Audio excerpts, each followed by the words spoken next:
আমরা গতকালকে আলী হায়দার রতন নামে এক ব্যক্তিকে, যে হলো গিয়া সাবেক আওয়ামী লীগের সাধারণ সম্পাদক আব্দুল কাদের ভাগিনা, তাকে আমরা ঢাকা রমনা থানা পুলিশের সহায়তা গ্রেপ্তার করে নিয়ে এসেছি।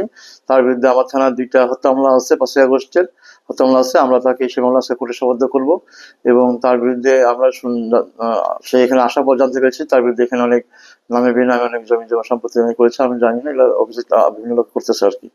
তাকে আমরা আমাদের এই মামলা আমরা কোর্টে সোপর্দ করেছি আজকে রিমান্ডের আবেদন সহ।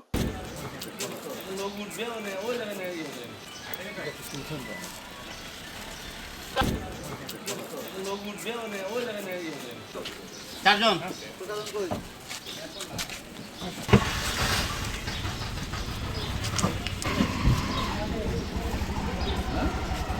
Betul.